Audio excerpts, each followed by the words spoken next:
যাচ্ছি মহান আল্লাহর নামে, যিনি পরম করুণাময় এবং অত্যন্ত দয়ালু।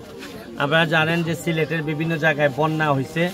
আমি আমার এলাকা এই চুনারঘাট মাধবপুরের বিভিন্ন জায়গায় বন্যার ক্ষতি দেখতে যাচ্ছি। তো দেখতে যাচ্ছি সাথে সাথে আমার মনে হয়েছে যে কিছু লোকরে ত্রাণ সহযোগিতা দেওয়া দরকার, খুব বেশি না, তাও অল্প মানুষের ত্রাণ সহযোগিতা দেওয়া দরকার।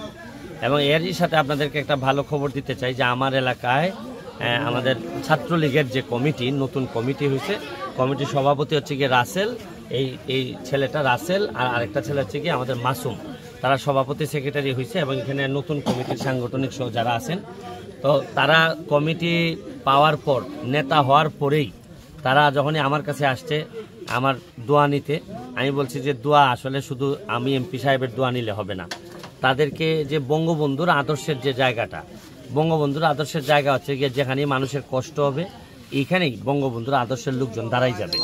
তা আমার অত্যন্ত ভালো লাগতেছে যে নতুন কমিটি সবাই মিলে আজকে নিজেরা ম্যানেজ করে একটা ত্রাণ, এই যে প্রায় 300 প্যাকেটের মতো ত্রাণ এই যে মানুষের জন্য নিয়ে আসছে।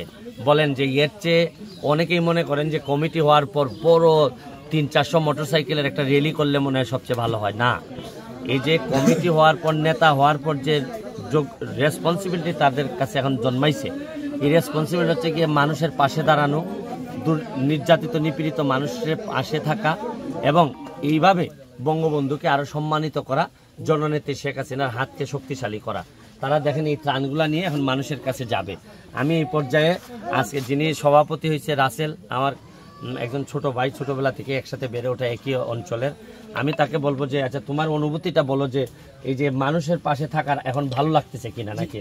এটা আসলে অনুভূতিটা ভাষায় প্রকাশ করা যাবে না। খুব ভালো লাগতেছে, মানুষের কল্যাণে কাজ করতে পেরে আমরা নিজেকে অনেক বড় গর্ববোধ মনে করতেছি। পাশাপাশি আপনাকেও ধন্যবাদ ভাই, আপনার দিক নির্দেশনায় আমরা উপজেলা ছাত্রলীগ এই কার্যক্রমে অংশগ্রহণ। Thank you. এখানে আমাদের একটা ইয়াং ছেলে সাংগঠনিক সম্পাদক, তুমি বলো তোমার কেমন লাগতেছে যে এই যে মানুষের জন্য দাঁড়াইতেছো, যে ছাত্রলীগ মানুষের পাশে দাঁড়াবে, এটাই তো নিয়ম। আমি ধন্যবাদ জানাই আমার ছাত্রলীগের লিডার ফজলুর রহমান রবিন ভাইকে, আমাকে এই অল্প বয়সে যে আমাকে সাংগঠনিক সম্পাদক একটা বড় একটা দায়িত্ব দেওয়া হয়েছে। তারপরে বিশেষভাবে ধন্যবাদ জানাই আপনাকে, আপনি আমাদের আপনার দিক নির্দেশনায় আমরা এই যে গরিবের পাশে দাঁড়াইতে পারছি।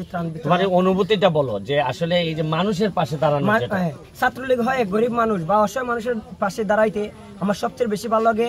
আমি সব সময় যেন আমি গরিব বা সবার পাশে সবসময় থাকতে পারি ছাত্রলীগ হয়ে। Thank you, thank you. Zaki, তুমি দুই এক কথা বলবা যে তোমার কেমন লাগতেছে? তুমি আসলে ছাত্রলীগের একজন সাংগঠনিক সম্পাদক হওয়াতে আমার অনেক আনন্দিত লাগতেছে। আর আমরা এমন একজন এমপি পাইছি যাকে অনুসরণ করে আমরা মানবতার ফেরিওয়ালা, যাকে অনুসরণ করে আমরা গরিব দুঃখী মানুষের মাঝে ত্রাণ বিতরণ করতে পারতেছি। আমরা অনেক আনন্দিত যে আমাদের MP. Thank you, thank you. আমি আপনাদেরকে একটা কথা বলতে চাই, আমার এলাকার ছাত্রলীগ রে আমি কিভাবে নিজে ছাত্রলীগ করে আসছি। আমি ছাত্রলীগের অ্যাসিস্ট্যান্ট সেক্রেটারি ছিলাম কেন্দ্রের। আমি আপনাদেরকে দেখাইতে চাই যে আমার এলাকার ছাত্রলীগ কিভাবে প্রতিটা মানুষের হৃদয়ে বসবাস করতে পারে। তারা টায়ার্ড হয়ে যাবে কাজ করতে করতে।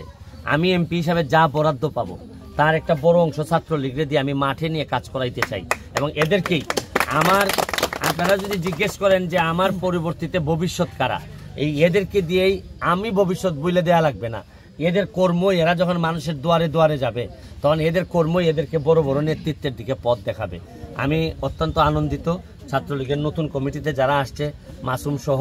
আর ধন্যবাদ জানাচ্ছি ফজলুর রহমান রবিন, জেলা ছাত্রলীগের সেক্রেটারি এবং সভাপতি তন্ময়, এবং কেন্দ্রীয় ছাত্রলীগের আমাদের সভাপতি সাদ্দাম এবং ইনান সেক্রেটারি, তাদের সবাইকে আমি আমার ব্যক্তিগত পক্ষ থেকে শুভেচ্ছা এবং আমার এলাকার মানুষের পক্ষ থেকে তাদেরকে শুভেচ্ছা জানিয়ে আজকের মতো বিদায় নিচ্ছি। ভালো থাকবেন, সুস্থ থাকবেন। Thank you, thank you. চলো এখন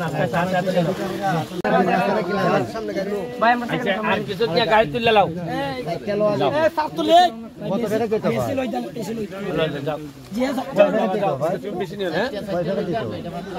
যা পারলে যাও। তোমার এখানে কত প্যাকেট থাকবো?